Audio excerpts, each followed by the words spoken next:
Bryan, thanks for speaking at the Network State Conference. Balaji, it's my pleasure. I love being here. Awesome. All right. So last year, you came by at the opening of Network School on the very first day. Thank you for coming to the ribbon cutting and the grand opening. This year, we've moved very far. We've built a lot of stuff. We've had, more than 1,000 people have come, and we're really on our way towards building Network School and startup societies. And you've also come a long way. Blueprint has come very far. It's become a global movement. Don't die in Blueprint. We actually have Blueprint bars, as you know, at NS and all the Blueprint kind of stuff. What's the summary of the last year, few years? Give Bryan on Bryan, and then I want to talk about the longevity network state. It was initially an intrigue when this went viral a couple of years ago. It was kind of like, what is happening? There was this tsunami of hate, and then it went into this quasi curiosity mode of what is this? Is this real? Is this sketch? And then there's been this gradual acceptance, like actually it's legitimate and it's interesting. The hate has tapered off substantially, and now it's really gone into a movement. I'd say then the Netflix documentary was out in January. That had a deep global impact. And so now over the past, I'd say maybe 5 to 6 months, I'm now with some of the most powerful and influential people in the entire world. It's just been this really remarkable trajectory towards credibility. Where, yesterday I was with, I won't say who I was with, but like some of the most powerful people in the world working on health and wellness protocols and whatnot. So it's just been interesting to go from what is this to now like deeply engaged in the world order. So it's been a fun trajectory, very unexpected. That's amazing. So, what I would say, and I will propose this to you, and maybe you'd agree, maybe you won't, but let's discuss. I actually think the don't die network state is actually the key to both. And the reason I say that is I think the primary barrier to longevity and more generally transformative biomedicine is the American regulatory state. And more generally, the American healthcare apparatus and how it only treats people when sick, and it acknowledges that death is, or it thinks death is inevitable. And also, we get almost no news about the incredible developments that have happened in academic biomedicine in terms of reversing aging in mice or even in humans. And there's some amazing phenotypes like, I can put this one on screen, which shows 2 mice of the same age, and the first one is balding and older, and the second one is clearly younger. Or here is like a side effect I could put on screen of a couple of men who had a cancer drug, and it caused, as a good side effect, their hair to reverse color and to go from gray to less gray. And you've probably seen, actually, are there other examples you've seen that are like that have these amazing visual, undeniable effects within humans or animals? Yeah, many. There was a study out in June from a bunch of Chinese researchers who they did overexpression of FOXO3, and they packaged it up in a mesenchymal stem cell. That people are doing interesting experiments that have measurable impacts. You can read them out or you can visually see them. And I agree with your framework that when seeing is believing, that a lot of people, Balaji, I think your point is correct that when I started doing this years ago, I tried to achieve the best biomarkers of anyone in the world. Like that was like a way to say there's a healthiest person in the world, there's a richest, fastest, can there be the healthiest? And what I really learned is nobody cares about biomarkers. They just wanted to look at skin and face, and so I had been on this deeply caloric restriction diet, and I'd lost so much fat in my face. I hadn't really paid attention to aesthetics, and people could not see the project when my face was gaunt. And so it's remarkable that I agree that people understand longevity basically through the face. And so what they see, they can believe, or hair. But that really is, I think, the entry point for most people in understanding what is aging, do therapies work. And if you can't see it there, they don't believe it. That's right. And I think there is some sort of meta logic to that, because for many people, longevity is about aesthetics and, people wanting to look younger. And, if they had the trade-off between looking younger and actually, in a sense, biologically being younger, some fraction would actually even take the first over the second or what have you, right? But I think it's almost like the entry point. It's a little bit like, with cryptocurrency, people seeing was believing because it generated transformative wealth, and then they paid attention to the theory underneath. And so if with longevity, we can generate transformative health, then we'll get people to pay attention to the theory underneath. So what are the top 3 or 5? You mentioned the FOXO overexpression, FOXO3 overexpression, right? Was it FOXO or FOXP? FOXO3. Okay. Give me like 3, 4, 5 other, what are your top ones that have like a visual phenotype that you think is really impressive? Yeah, I mean, sadly, I would say there's probably, honestly, there's skin therapies. I'd say hyperbaric oxygen therapy, and then just the cumulative effects of good sleep, exercise, and nutrition. Those are the ones that aesthetically work the best. Of course, you can, go ahead. Go ahead. That's on humans. So what about on mice? What about on animals where we can do a lot more in terms of genetic manipulation?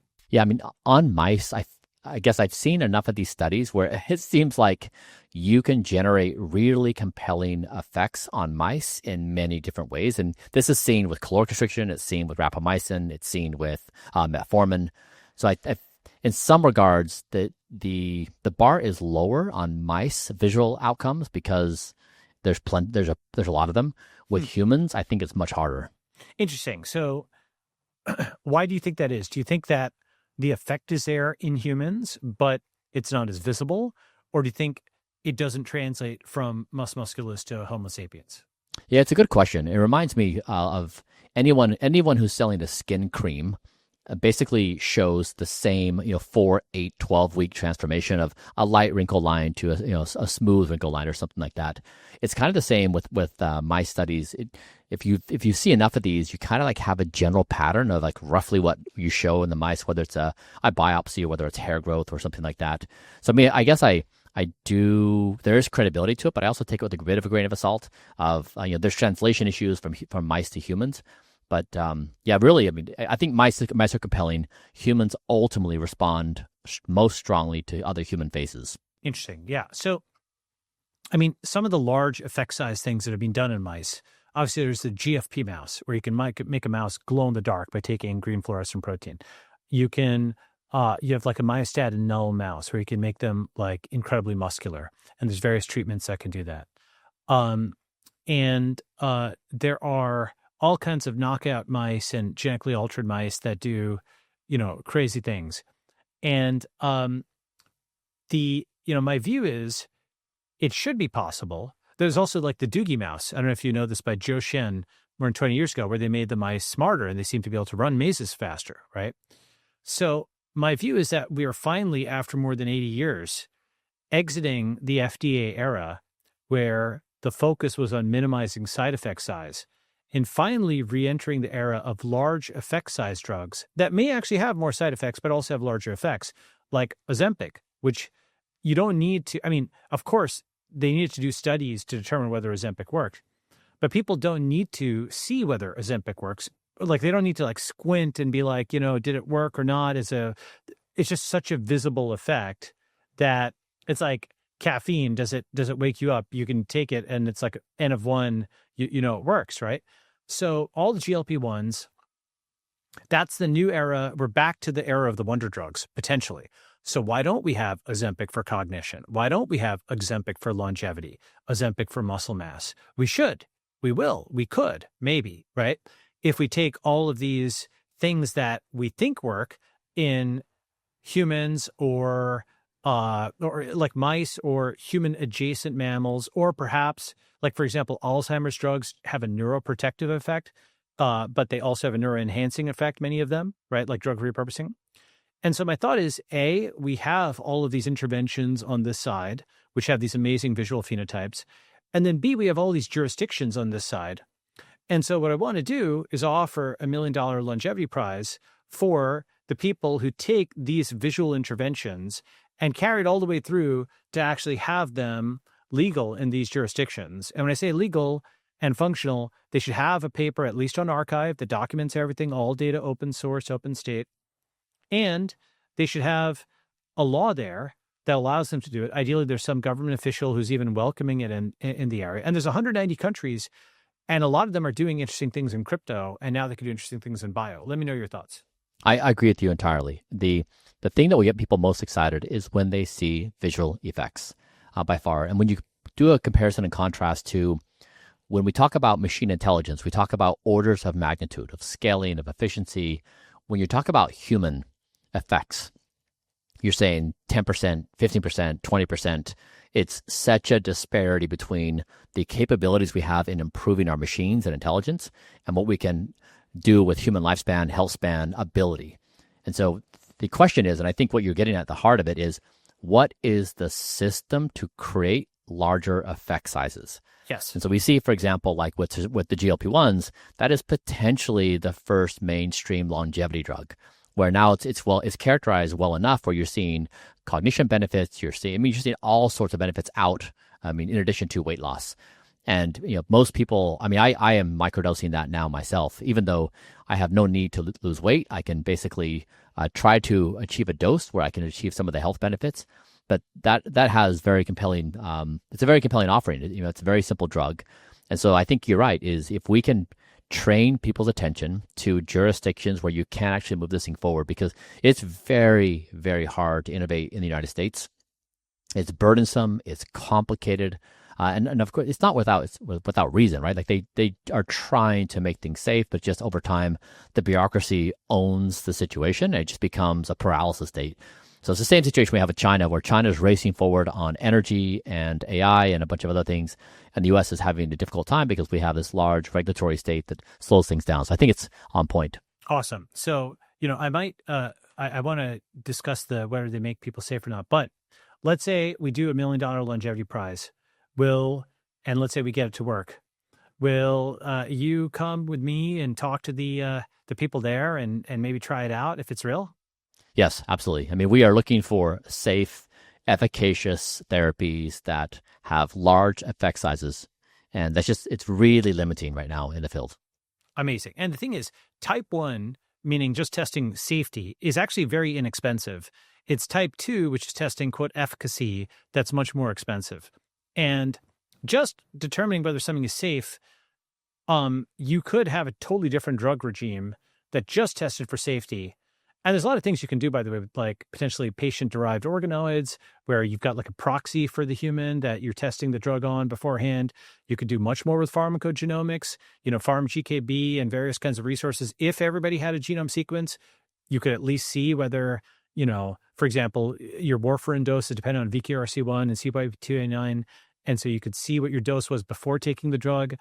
You could look at relatives and what their dosage was. You could look at people who are distant familial relatives if you had genomic databases and what their response was.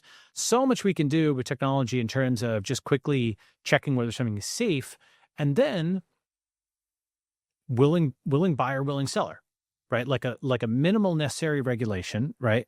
And this brings me, when you said whether or not they care about safety, it's a little bit like saying the TSA cares about safety. Do they really? Because it's that's the benign way of looking at it, right? And the other way of looking at it is they just care about optics. And so they're not optimizing, for example, type 1 versus type 2 errors and the sensitivity and specificity, the false positive, false negative trade-off. Alex Tabarrok and others at Marginal Revolution have written about drug lag, which is if you have a drug that was approved, but it was delayed by 6 years by the FDA, then all of the incremental, morbidity and mortality over that window is directly attributable to FDA, because the biomedicine was the same at the time that new drug application, that NDA, was submitted, right? It's not like the biomedicine changed, it's that the approval time was so long that it slowed it down. It was literally just pure information in a sense that they were getting over that time period. And so that is the unseen. One of the things I thought about is running a Google ad campaign at some point to find somebody who had a sibling or a relative or parent that had passed away of some condition during this period, and say, well, did you know that 6 years later a drug was approved that would have saved them? And then talk to them, and that's a way that you could actually make drug lag visible, on the screen. Right. That's like one example of how, quote, safety often is actually unsafe because it's so risk averse that it's reward averse. Let me know your thoughts. Yeah, yes, and that statement. If you think about the way we do things actually globally, I was going to say the U.S., but we allow people to experiment with fast food and a lot of sugar, and right, like you have the freedom to kill yourself and to experiment. Does fried food cause me to age and potentially develop disease and lead to my lifespan? So you have the freedom to do that. But if you want to try to experiment to do something good for yourself, you can't. It's against the law. And so it's really backwards in that if you try to step on anyone's ability to sell anything that causes someone to die, people are upset. But yet we can't get the system to move so that we can self-experiment on things that can help us. Now, clearly, there's going to be complicated outcomes. It's not the case that people are going to make good decisions, but that's just humans. So it really is backwards and I think it's really a stifling factor on our ability to make any progress. Whereas, like, when you look at computation, it's just like anything that produces better compute or intelligence, go. Like very little guardrails. So it's really a constraining thing for us humans. That's right. I mean, the thing is, as I said before, and you probably also observed, you can go bungee jumping, you can go skydiving. Euthanasia is even legal in many states, right? Like, you could join the military. There's many different contexts in which you're allowed to take a very serious risk of dying, right? And with essentially no upside. When it's bungee jump or skydiving, it's just pure thrills. I mean, fine, right? So why can't you take a risk of taking a new drug or device or something like that could improve your life, right? Why is human self-improvement of all things the thing which is stopped, right? And it's always framed as protecting you from yourself. But what if you had better information? For example, the FDA doesn't really, like, it's a so-called phase 4, like post-market surveillance.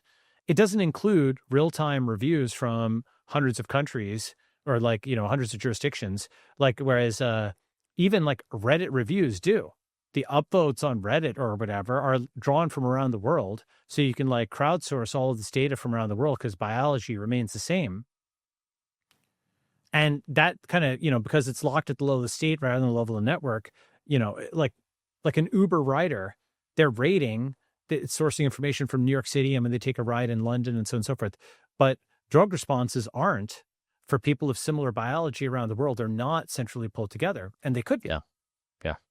Yeah. I mean, some of the risks, like the GLP-1s, for example, like blindness. I think there's 3,000 plus lawsuits against the GLP-1 manufacturers right now. But you can take precautions by getting your genome sequenced and see if you are at risk for those kinds of conditions. So, like you're saying, you can do really basic, inexpensive tests to see if you are a responder, non-responder, or a higher risk for these outcomes. And now that our testing is getting so cheap, this is a really great path where if the regulatory structure says, hey, this is too complicated and too high risk, I mean, you could even offset that and say you can characterize yourself much better to lower that risk. So, I mean, it really is. It's very hard to justify the argument that we should be as limited as we are. That's right. And now, so let's say there's 3 treatments which assume you had a friendly regulator, okay? Somebody who, and crucially, by the way, people would sign something that's similar to like being a test pilot, because no plane crashes, no planes. No train crashes, no trains, right? If there weren't people who are willing to take the risk of a plane crash, you'd never have transatlantic flight. You never have flight at all in the first place, right? And there were a lot of plane crashes early on because people were figuring it out, right? And we could think of those people as heroes. So let's assume there was some jurisdiction where it had a crypto-like attitude, where it's willing buyer, willing seller. You're signing all your stuff away. You recognize you're taking a risk. You're an adult and blah, blah, blah. You're being appropriately informed, compensated, whatever the thing is. What are the 3 most promising treatments that we should look at that will have large visual effect size? I mean, if you look at the evidence on what has worked, it's been gene therapy, cell therapy, at the very top. And then, lifestyle things. So probably gene therapy, cell therapy. What about parabiosis, for example? I'm not sure it's going to have the effect size that would be big enough. Because I've seen varying studies on that. You've probably looked at it more closely. Yeah, I mean, so I did this with my father. I also did several other treatments. Now you can do the pheresis without a donor and just replacing all of your plasma with albumin. People are now generating the synthetic plasma for the replacement. So I think it has some promise, but I don't think it's ever going to have the effect size that a cell therapy or gene therapy would have. Okay. We'll see we'll see the data comes out, but my guess is that gene therapy, cell therapies will be the biggest ones. Okay. And also the OSK stuff. Okay. All right. So gene therapy, cell therapy, OSK. All right. So let's go in order. Gene therapy, which genes, what looks interesting?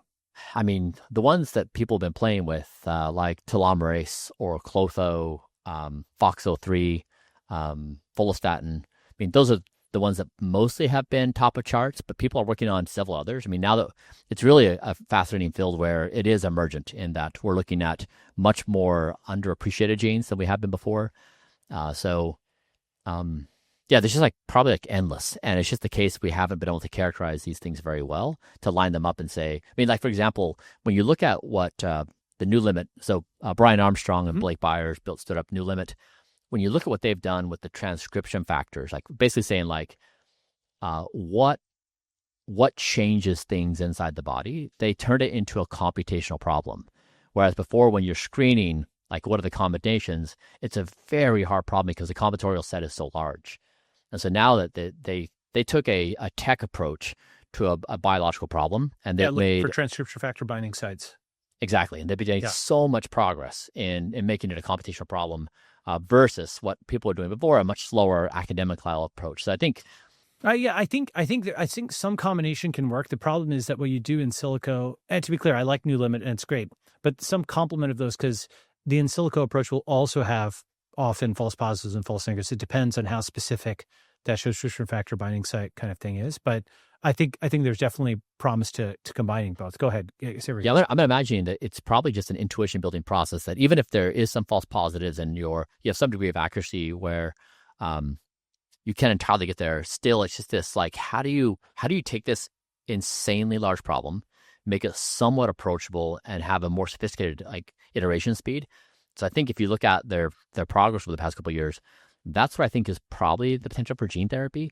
You know, people are looking at things like, can we do the 4-hour sleep gene, for example, right? Which is like very appealing. You get more time in life.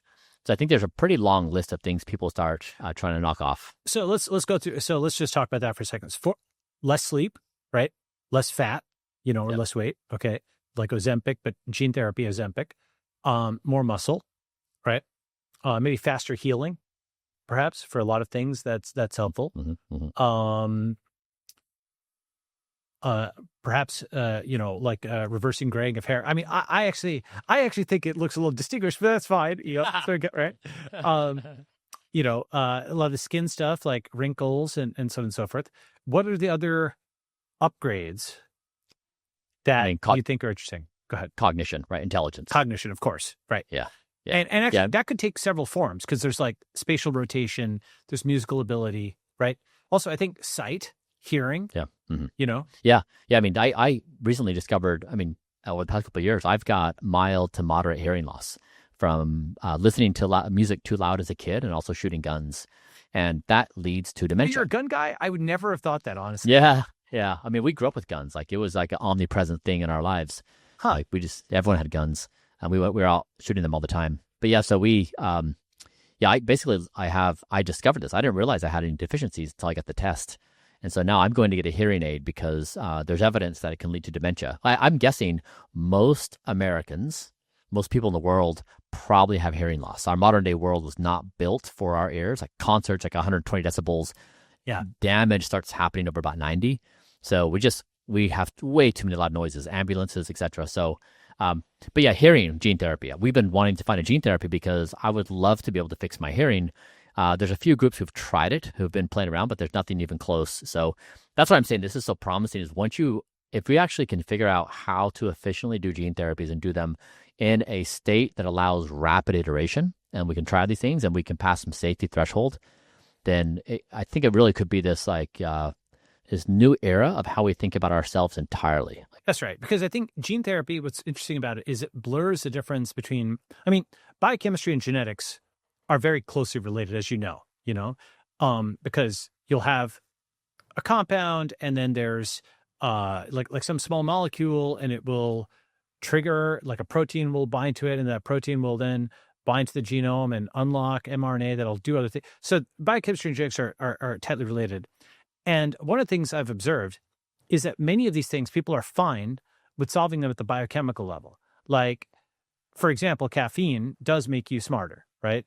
Or, people are okay with chemistry to dye their hair blonde, for example.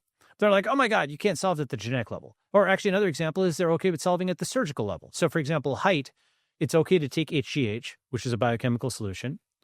And it's okay people do a very painful thing of limb lengthening, which is a surgical solution. But the genetic solution, oh my God, right? And because they just have this weird, hangups, they don't actually understand the distinction or the relationship between biochemistry and genetics and how close they are. And you can do that for all kinds of traits. Surgical and biochemical are okay, and genetic is, oh my God, right? But gene therapy is actually something that's more like biochemistry because it's an injection, or whether it's an injection or something similar to that, depends on the modality of it. But it feels to people like a drug because it's on somebody who's already living, but it changes them in an upgraded way, right? And it's actually been started to work for people who had sickle cell and other things. We can put that on screen, right? So there's gene therapy, right? And then let's talk about cell therapy. What should we look at? We've been trying to get access to cell therapies for years, and it's never been possible because they're just too high risk. So there's some attempts at doing this with mesenchymal stem cell therapies, stem cell therapies. We have not yet seen a lot of success with these. We don't see a lot of good evidence, as one approach, whether it's from your body or someone else's body. But there's some of the more advanced things to change more sophisticated biopathways in the body that just don't have good pathways. Like it's a very hard drug to get approved, and there hasn't been good ones to it's a very hard development path. An interesting question that occurs to me is, depending on what age these treatments would be effective. For example, let's say you've got a car and you hit the brakes and you hit them hard enough and it doesn't crash into the wall, right? There's a point of no return by which if you hit the brakes, it doesn't matter. You're still smashing into the wall, right? But as just a thought experiment, you might actually, from the ranks of older people or people who for whatever reason are pursuing euthanasia, especially the people who are pursuing euthanasia in places like Canada or whatever, right? You might say to them, why not try one of these treatments? Because if you're going to die, right? Like CAR T therapies for cancer. Exactly. That's right. Just like, for example, with this a novel argument that strikes me that's similar to the ACT UP argument that was made in the late 80s, early 90s that finally liberalized the FDA after many decades. Basically, a lot of people who had HIV said, we're going to die, so why don't you approve AZT and these other things? So at least we've got a fighting shot. Dallas Buyers Club documented that, right? So it strikes me that a potential extension of that would be, given that there's millions and millions of senior citizens out there, right? Those who were like, you know what, might as well give it a shot towards the end. Now, the tricky part about that is, in that car analogy, they might be close enough to the wall that even if the treatment worked, it couldn't reverse it. But maybe it could.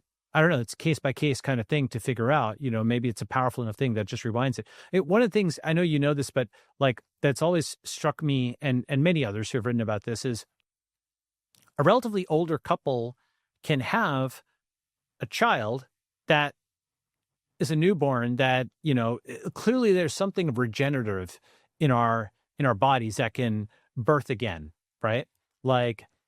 And so maybe that can be triggered even much later in life than we think. Yeah, this is like Yamanaka factors. Take an adult stem cell, you go back to a pluripotent, so you make a 7-year-old liver young again. And of course, now people are, go ahead. Yeah, so with your biomarker thing, you could gauge someone's life expectancy. And if they've got only 5 years to live, give them what, obviously they have to opt in, sign up all this stuff. They've only got a few years to live. Try it. What's the loss? Exactly. I mean, that's the thing is the exciting thing is the technology is here. We actually know we can turn an adult cell into a pluripotent cell, legit age reversal. Of course, now there's complications with, can you avoid it being cancerous? Yes, of course, right. Can you avoid, the other off-target outcomes? So there's things we need to sort through, but the cool thing is in 2025, we now know we can legitimately reverse age in a stunning way. And this is why I think your sentiment is correct, Balaji, where we're too damn slow, right? I don't know why we are not pursuing longevity like we're pursuing artificial general intelligence. When I look at 2025 and I try to zoom out to the perspective of the year 2500, either you're working on AGI or you're building Don't Die. Like everything ultimately builds up to like your existence or your shared existence with AGI. And so I just don't know why it doesn't have a similar level of fever pitch build around it. I think a big part of it is the stuff that I think about a lot, which is the governance part, because you need risk tolerant jurisdictions and that's a whole change in your way of thinking. It's like, as we've talked before, like, the traditional financial system assumes you have some degree of inflation every year and you lose some of your health, 1-2% inflation, lose some of your health every year. And the traditional medical system assumes you lose some of your health every year. So you lose some of your wealth and you lose some of your health. And so it's a paradigmatic change. Even if crypto has bar charts and graphs that look like the traditional financial system, its moral premises are fundamentally different. Even if you or I will publish graphs that look like traditional biomedical papers, the moral premises are totally different because it says maybe we don't have to die, right? Yeah, that was. So, go ahead. That was our first phone call where I think you called me, hey, Bryan, I think we have the same philosophy. I reject inflation and you reject death. Yes, exactly. They graduate that. So like we're after the same concepts. That's right. Because actually and the thing is that wealth in a sense is accumulated life force, right? Because you're spending hours of your conscious, highly productive time on accumulating wealth. And so it's diluted from you. It's like they're taking away your life. There's this movie called In Time by Andrew Nichols that actually makes that metaphor. It's like, a sci-fi drama, but the concept is like the currency is hours, right? Like hours of your life or whatever, right? Yeah. I guess as a side tangent on this, Balaji, I just finished this book, Passion, the Western Mind by Richard Tarnas. And he tries to go through the major epochs of ideology. And he starts with Plato and Aristotle, going through the Renaissance, or going through Christianity, medieval times, Renaissance, Enlightenment, modern day scientific era. And if you look at it from that perspective of like a Ray Dalio principles perspective, where you zoom out, you say, hey, there's these big economic cycles, reserve currency, that they go through the same stuff every time. We're really due for a major ideological shift right now. And I think you're on this, I'm on this, that it's not some slight tweaks to the continuum. It is like a wholesale change on scale with other major ideological shifts. Yeah. And I think what we're talking about today is basically a part of that. That is like this unleashed want for health. Yes. Right. This is not about living forever. It's not about transhumanism. It's about we all appreciate waking up in the morning feeling good. We don't like aches and pains. We don't want to be diseased. We don't want to see our loved ones die. It's about feeling great and being great. And that ideology is not part of our zeitgeist. Like we just accept this slow decay, death, and decline. And it's like almost something where you celebrate. It's like I'm living life by slowly killing myself. Yeah. Well, human self-improvement is, I think, the way that I think about it, where that's a continuum from simply eating right and doing better to hitting your genetic limits and then surpassing them, right? And, towards that end, by the way, I think the influence of, let's call it dharmic and cynic thought on the world. So, for centuries, India and China, like Marco Polo sought out India. Marco Polo sought out China. And Columbus sought out India. That's actually how the Americas were discovered, why Native Americans are called Indians, because India was a large enough economic power. It wasn't unified, but as it was worth sailing to and for Columbus to do it. And so for the last few hundred years, India and China have basically been through their equivalent of the Dark Ages, and now they're coming back. And those two schools of thought have a different view on the human body, and they're less, the Abrahamic school of thought has kind of weird hangups in certain ways that the Chinese and Indian schools of thought, or more generally the Cynic and Dharmic schools of thought, don't. And so, like, for example, something I've thought a lot about, I may have mentioned this to you, the concept of genomic resurrection or reincarnation. Did we talk about that? We did, yeah. Yeah. Yeah, but explain it. You could get your DNA sequenced and stored on disk. And we already can do chromosome synthesis for eukaryotes. We could do it for, actually, you could synthesize an entire prokaryotic chromosome from disk and actually have that thing swim around in a test tube. And as our abilities of chromosome synthesis get better, you could imagine just projecting out to be able to do it for full complex human chromosomes. And it's like a technological direction. It's kind of like if sequencing got better, synthesis will probably get better. It might take, a few decades, but it'll get there. Which means that if you have a file, you could, if somebody was well behaved, you could write their genome to a blockchain or something like that. And if they had good karma, then the community would reincarnate them 50 or 100 years hence or whenever chromosome synthesis becomes feasible because they have the data there. And, people argue the genome isn't everything, but it's a lot. It'll get you a lot. And then you could replay all their past life experiences for them if you recorded it. And they would just be born with all this amazing knowledge of everything that happened, And that's something where if someone was going in on one of these missions where they're trying out this experimental drug, you could sequence their genome and say, if it doesn't work out, you'll be reincarnated with the knowledge that you had in life and so on and so forth. And we'll look after you in the next life. Right.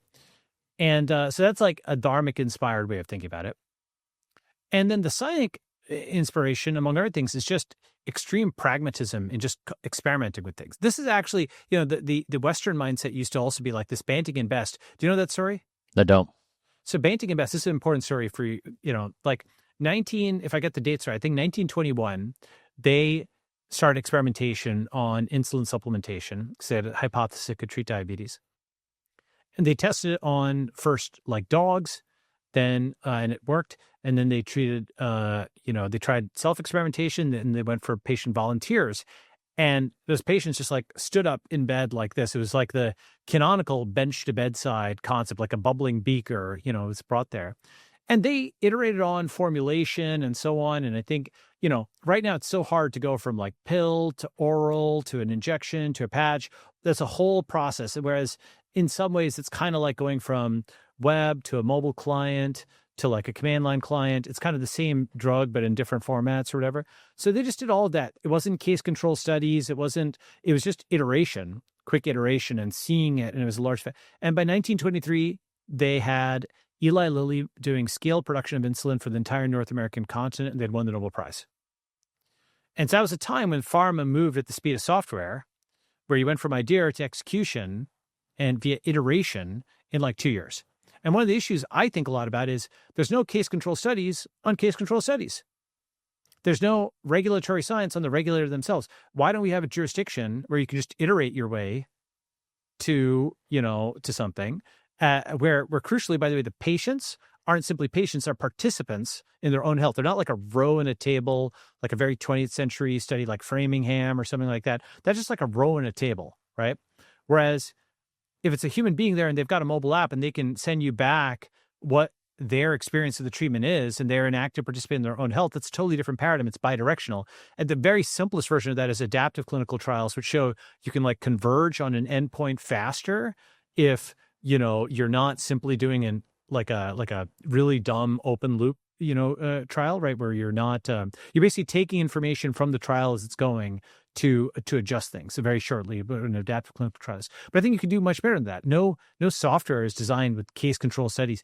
SpaceX wasn't designed with case control studies, I'm not saying that there isn't some utility to them, but they're really for teasing apart small effect sizes rather than large effect sizes that are so manifest that they just jump out at you. Yeah. This probably goes back to the beginning of our conversation where if you have a large visual effect size, that gets everyone involved. Exactly. And if you can do so in a jurisdiction to be like, hey, you can go from idea, in gene therapy, cell therapy, or something else. And I mean, I guess that's why people are so interested in peptides, is peptides are drugs, right? Peptides give you drug-like effect sizes. The problem is they're poorly characterized. There's questions about how they're manufactured and the quality of those things. And then also you have a lot of off-target effects. So, I mean, peptides are inherently a risky path when you're not doing a well-characterized path. But yeah, I mean, this is it. If we could demonstrate some like 1 or 2 wins of a process from a talented drug developer to a actual thing that works, that has a low safety profile, large effect. Now, I guess it's TBD whether we can see that because, I mean, biology is complicated. Maybe that's too big of an ask. Maybe, the GLP-1s, they kind of hit that sweet spot where it's the immediate visual effect of fat loss, and it has all these follow-on health benefits where even if you're not obese or if you're not having an eating problem, it gives you willpower, it gives you discipline. Yeah, exactly. Yeah. That reminds me of like in the future, like we talk about, like you and I have imagined what gene therapies, we say hair, skin, muscles, etc. But it might be fun to a thought experiment of like, what would gene therapy be like in 30 years? Like what kind of nuanced, expansive concepts would we think about? Like we think about like designer babies of like, we're going to choose height and eye color, but like, how would you think about the human experience? Minicircle is interesting because they have the concept of a plasmid that's reversible. You can turn it on, turn it off, right? So almost like, I have some caffeine and I don't, right? You could, or you change your, put on your contact lenses or not. Biology is complicated. There's all kinds of off-target stuff. It's not trivial to get it right. People's biology is different. All that's true. But there's something cool to the idea of a very specific target that can flip on and off a protein, that can add or delete a function, right? And Patrick Friedman, I think, had that therapy, and he showed his, this is a Minicircle, which is doing the plasmid. So Patrick Friedman and Farb Nevi both had the therapy, and Patrick said that he was just crushing it with his VO2 max. Farb also said the same thing, right? And that's something where it's N of 1, but they know their own body better than anybody else. It's N of 1, but it's over. It's a lot of variables which are N of 1. Mike Snyder's thing on this from many years ago. Did you talk about Mike Snyder is a prof at Stanford, and he the integrome, right? He just took every possible thing from expression to the rest and just ran on himself, and he's able to, for example, see himself getting sick in the gene expression data like a few days before he actually got sick, right? Exactly. And so we could, with better metrics, that's another piece of this actually, diagnostics are non-invasive, right? Yeah. So if you had constant, like whole, like all 30,000 odd or 22,500, whatever, a human gene expression panel, and you track that and maybe, metabolomics and so on, you did something like the Mike Snyder integrome, while you're giving people this gene therapy or cell therapy, you just got a much richer readout, from them, right? Now you're not just relying on self-report. It's like your biomarker stuff, obviously, but it's just like, we're getting tens of thousands of them. Yeah. That seems like, something that is very feasible because costs are coming down of all that sequencing and so on. That'd be a very good thing to do, like an integrome-like thing that's like a time series integrome. First, you get whatever data points on them to determine healthy. Then you impose a stimulus, and then you look in state space and you see, is it actually changing anything or not, and what's it changing? Yeah, that's exactly what I'm doing at Blueprint. So we are going to try to do, I guess we've done that for myself. Like when you build an ASIC, if you have not built an ASIC, it's really cool that if you like get a picture and zoom in, you find that it's like down to the nano level of like granularity. It's beautiful. It's amazing. We can design these structures. It's crazy. Yes. It's crazy. And the thing is, you can characterize this at every level, every circuit design you can characterize. You can say, what happens if I do this? And so like we can characterize our machines and our intelligent machines so well from the circuit all the way up to the application layer. We can characterize the entire stack, the servers they run on, the energy. Whereas in human biology, we can't characterize. You can get like this really high level of like, what does my blood draw say? Right, like my cholesterol or my liver enzymes, but you can't get down and characterize these smaller molecular interactions, which, like you're saying, they read out really important data. Am I getting sick? Am I showing signs of disease? Am I responsive to this drug or not, and in what ways? And so, like, if we can pair the characterization with these jurisdictions with good drug developers, like that's your path. I mean, and then we can open up, and once people get like a few successes, we'll say, like this is a thing. We can actually do it. I was talking to Jason Kelly the other day. He's founder of Ginkgo Bioworks. Right? Yeah, I was first. Yeah, exactly. I was first money in, and they really led the charge for biotech in industrial applications. It was a really great moment. They've run into some roadblocks in doing it, which breaks my heart because there's nothing I want to see more than biotech in the industrial world, like really smart biotech designs. And we were saying the other day, like because we're talking about doing something together And we were both just like, why can't we build human with the same fever pitch we build tech? Like, why? Like, why can't we chase this thing? It's so frustrating that I think it boils down to risk tolerance. And the reason is with tech, we can have crashes. Because when it crashes and the computer crashes and it crashes all the time, it's like acceptable to fail, right? With humans, people get really mad if there's a failure, right? They are, but they didn't used to. With Banting and Best, in that era, people were more reward seeking and less risk averse, right? And I think we're kind of coming back to that era gradually, where risk tolerance has radically increased over society over the last few decades, I think. One thing on this is an intermediate between, though maybe we can just go to the full thing. I think just the diagnostic zone, right, where you can just get genome sequence without a prescription from your doctor. It's so stupid, the entire FDA, CDRH thing, where it's like requiring a prescription to look at the mirror. Like, why should you need why should that be bottlenecked through the medical system to get your genome sequence? When the AI models are smarter than my doctor, like, why do I have to go ask them? Exactly. That's right. So I think there is definitely room for something where you get your genome sequenced by, for example, Nucleus or some at-home kind of device, like as Oxford Nanopore or something like that, gets smaller and smaller. Eventually you'll get there. Or you just do it in a lab and you just get the file back. And you have it interpreted by something like an open source version of Prometheus. And then, but it's an AI-enabled thing.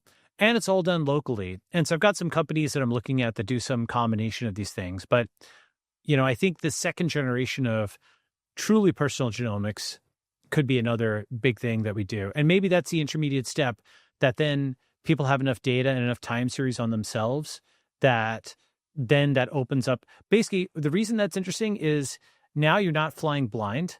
Every treatment, you have a sense of your own dashboard and your own metrics. Like, you're one of the very first on this. Actually, there's that guy, The Measured Man. There's an article in The Atlantic many years ago on this guy. He's a prof. I forget his name. You should maybe meet him if you haven't. This is back when The Atlantic was good. But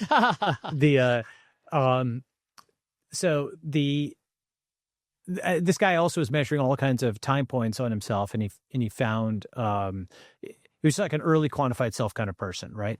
So if you have that dashboard, now you have a sense of kind of what's a speed bump, what's a real major thing.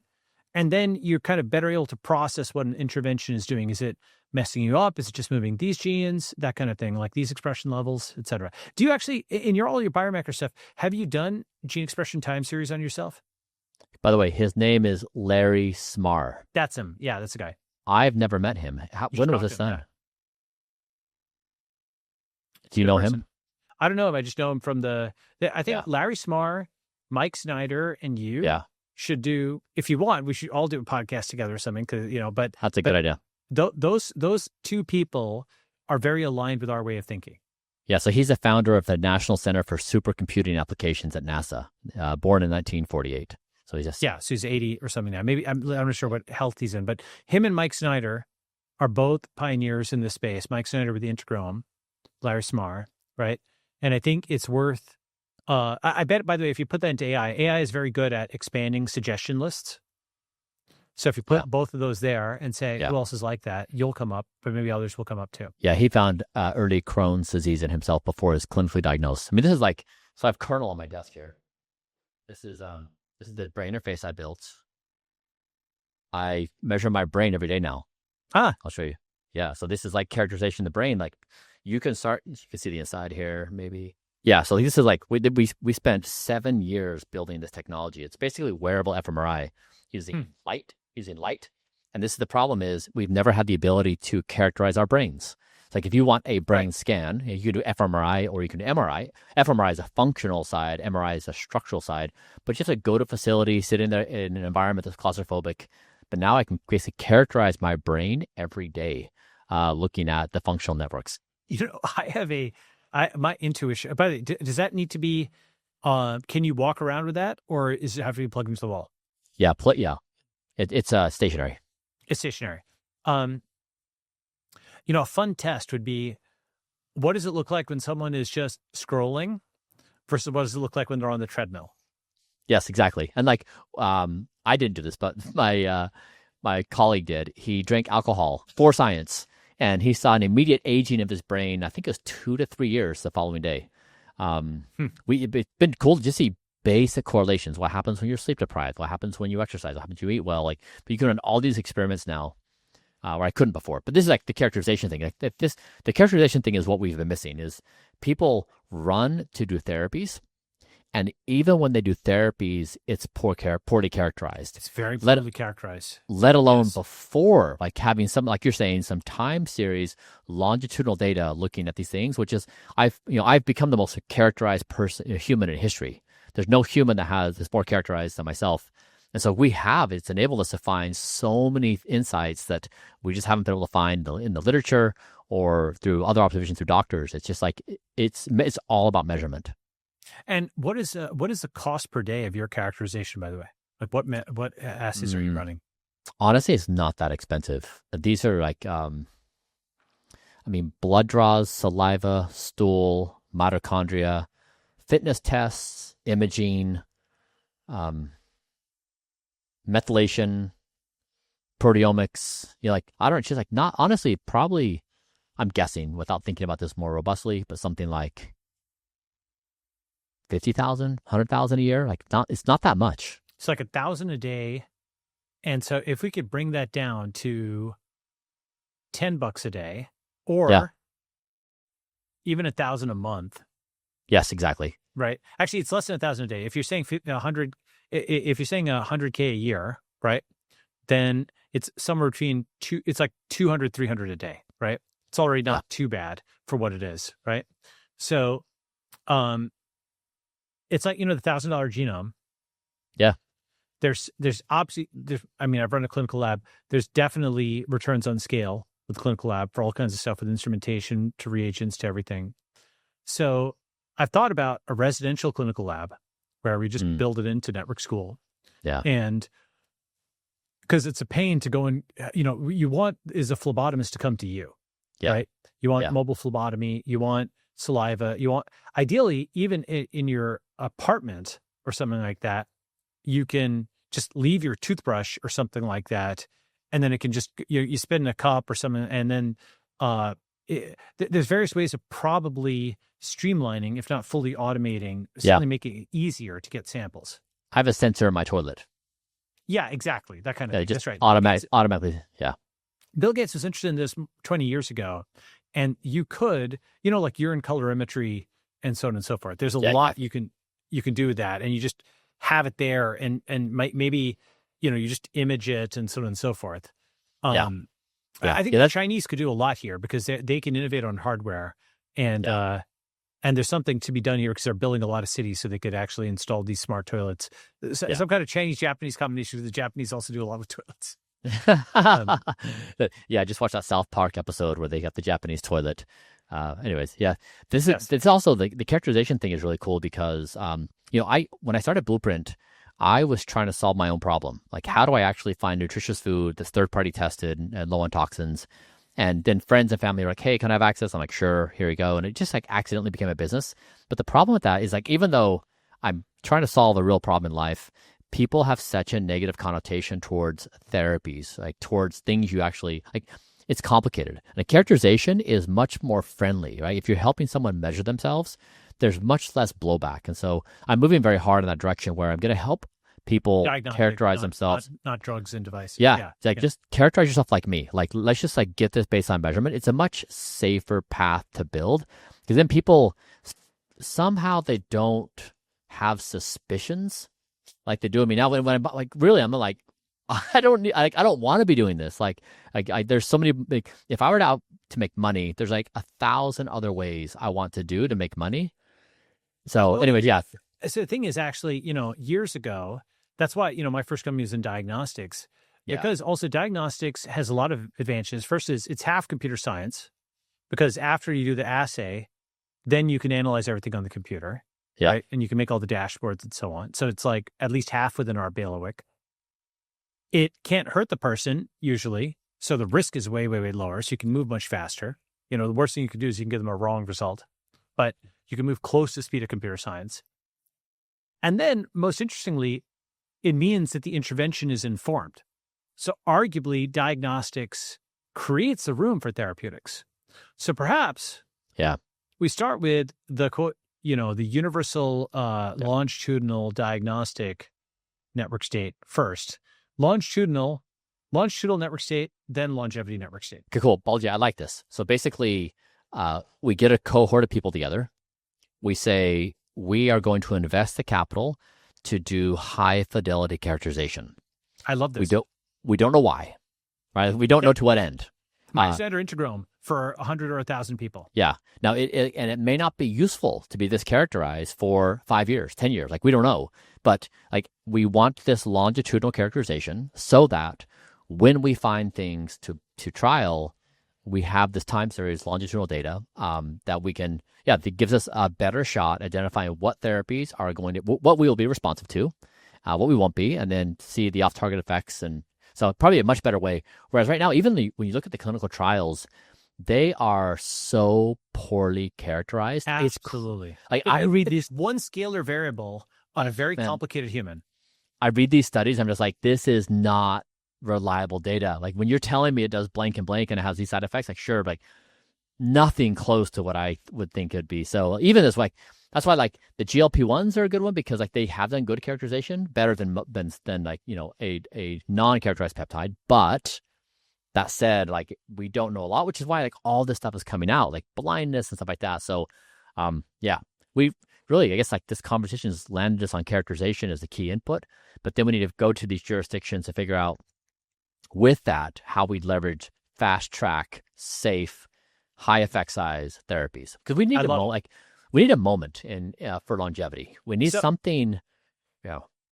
Say what you say. Yeah. No, just it could be the case that it's the history book says, from 2025 to the 2035, these new therapies came out and I had this starting this cumulative effect, or there's a moment where something happens. Maybe the GLP-1s are that story of people got familiar with doing these. They're important. They are, but we could have the Ozempic for aging would be that moment. Yeah. Something pretty, but the effect size is big enough where everybody turns their head and they're like, I understand reality differently now because of that. Yes, that's right. And I do think that's possible, simply because we're seeing it in mice and so on. We just got to figure out what buttons to press within humans. But I really like the idea of the longitudinal network state and then the longevity network state, or the longitudinal special economic zone, longitudinal diagnostics, and then and we can cost that out, and we could do something with it as a DSI thing. DSI? Yeah.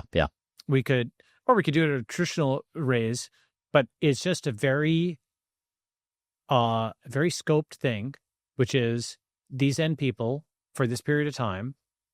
And frankly, they could even pay for it, where it's something where it's not that expensive. It's just expensive enough to be within a, sort of prosumer budget, like a crypto person, right? Yeah. And they could maybe live at network school and be part of the study, right? Right? I like this. So you have the list of all the instruments that you do for your measurements. Mm-hmm.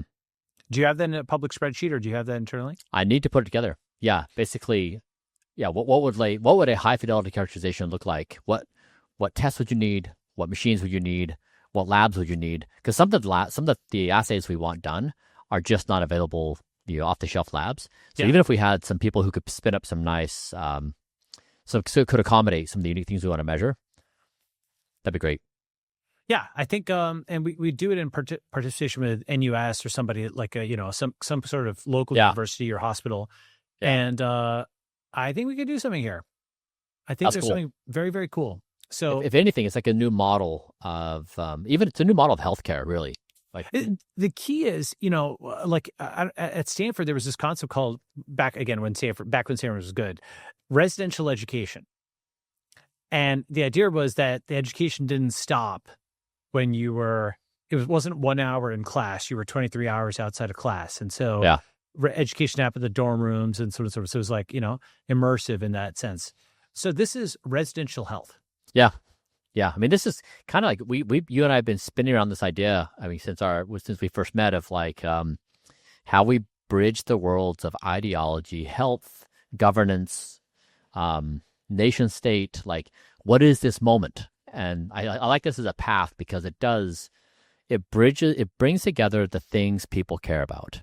Yeah, and there won't be that much resistance to this because we could start with the longitudinal measurements. No one gets hurt, right? Exactly. Then you have enough data to show what normal looks like, what interventions look like, what fitness looks like, what bad foods look like. You've got all their nutrigenomics, you got their pharmacogenomics. It's a whole thing. There's a whole stack of actually open source software that you develop in doing this. Yeah. I like this a lot. And then we could also, this is probably too much, but then we add some organelles, right? So now you start doing therapy trials against the organelles instead of, so then you've got the patient organoids.